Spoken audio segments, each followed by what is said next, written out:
మయన్మార్లో భారీ భూకంపం సంభవించింది. రిక్టర్ స్కేల్పై దీని తీవ్రత 7.7గా నమోదైంది. ఈ భూకంపం కారణంగా పొరుగున ఉన్న థాయిలాండ్ రాజధాని బ్యాంకాక్లో తీవ్ర ప్రకంపనలు చోటు చేసుకున్నాయి. ప్రకంపనల కారణంగా పలు భవనాలు ధ్వంసమైనట్లుగా తెలుస్తోంది. ప్రజలు భయాందోళనకు గురై ఇళ్ల నుంచి బయటకు పరుగులు తీశారు. బ్యాంకాక్లో ప్రకంపనల తీవ్రత 7.3గా నమోదైంది.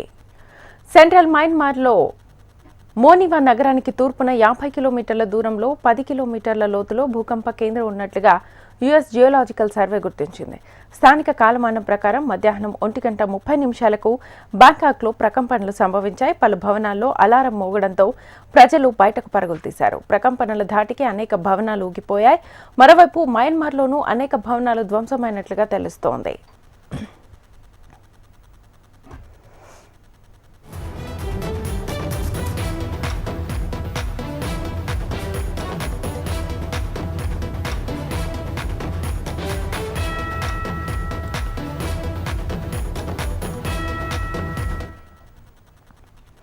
మయన్మార్లో భారీ భూకంపం సంభవించింది. రిక్టర్ స్కేల్పై దీని తీవ్రత 7.7గా నమోదైంది.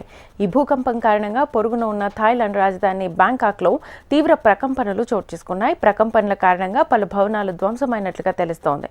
ప్రజలు భయాందోళనకు గురై ఇళ్ల నుంచి బయటకు పరుగులు తీశారు. బ్యాంకాక్లో ప్రకంపనల తీవ్రత 7.3గా నమోదైంది.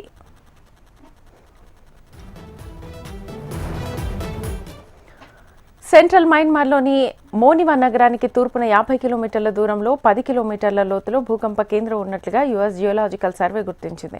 స్థానిక కాలమానం ప్రకారం మధ్యాహ్నం 1:30 బ్యాంకాక్లో ప్రకంపనలు సంభవించాయి. పలు భవనాల్లో అలారం మోగడంతో ప్రజలు బయటకు పరుగులు తీశారు. ప్రకంపనల ధాటికి అనేక భవనాలు ఊగిపోయాయి. మరోవైపు మయన్మార్లోనూ అనేక భవనాలు ధ్వంసమైనట్లుగా తెలుస్తోంది.